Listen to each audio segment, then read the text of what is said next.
怎么样才能拆掉一堵墙？你更相信人类的力量还是科技的力量？我的话，两个都要试。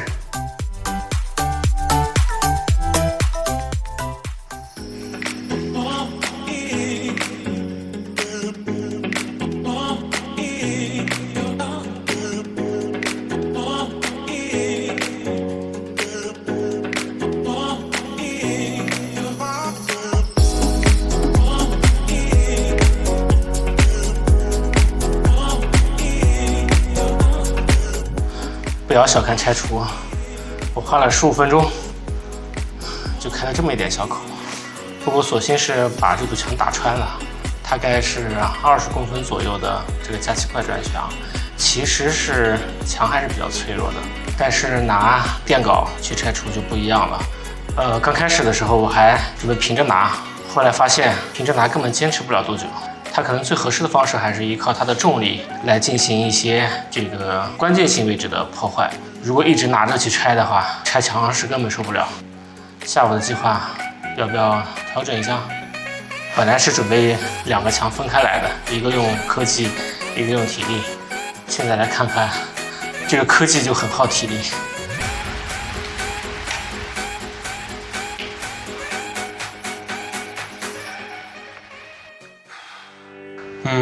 上午的尝试不是那么顺利，也许我不该那么早穿上那套防尘服，里边不透气，实在太热了。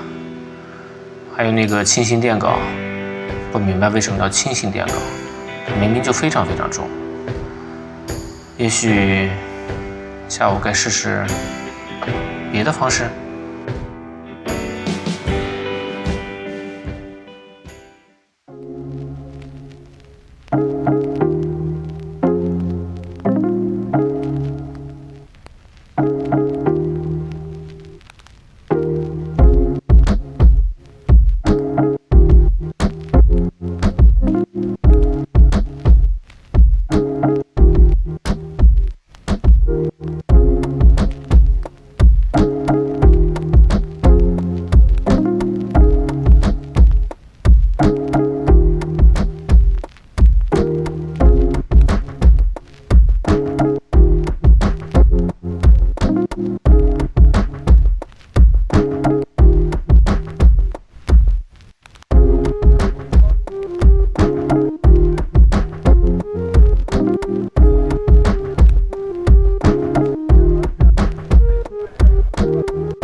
这是砸墙的第2天，我大概用1上午时间就做了昨天1整天的工作量。我觉得现在应该可以说稍微掌握了一些工具的使用。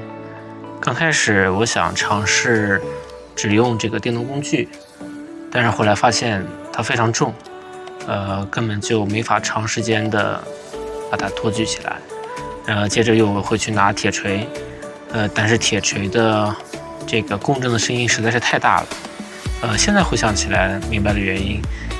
当它没有处于非常这个脆弱、容易被破坏的这个状态的时候，你去这样砸它，它会产生非常大的共振的声音。所以这次的主题，我们去砸一堵墙，到底是用人的力量还是用机器的力量？我觉得这2个都需要。怎么去形容电镐呢？它应该算是攻击力很强，但是攻击范围也很小，它只能对一个点进行破坏。有句话叫做“千里之堤，毁于蚁穴”，所以电镐非常适合去制造一个蚁穴。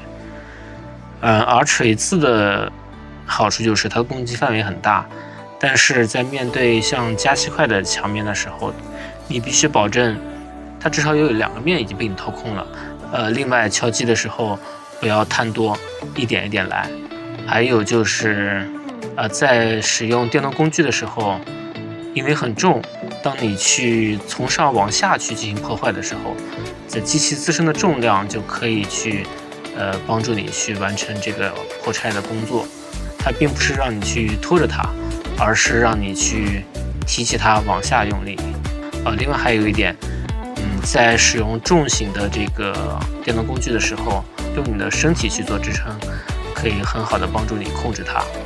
但是在中间我们面对了一个小小的困扰，我们来看一下。我们要开始使用一个新的工具了，就是用角磨机，需要去做这个钢筋的切割。那么这面墙中间有一个这个24结构的这个钢筋加水泥的这样的一个横梁。那么这面墙我们有原始的这个视频资料，那么它本身和承重结构也没有关系，这个我们也是和这个物业方确认过了啊，可以做拆除，我们才去拆除。好了，终于到了我们装修过程中第一个有一定危险系数的工具，就是角磨机。如果可以的话，真的不太想用它，但是遇到切钢筋的时候，它是最好的工具。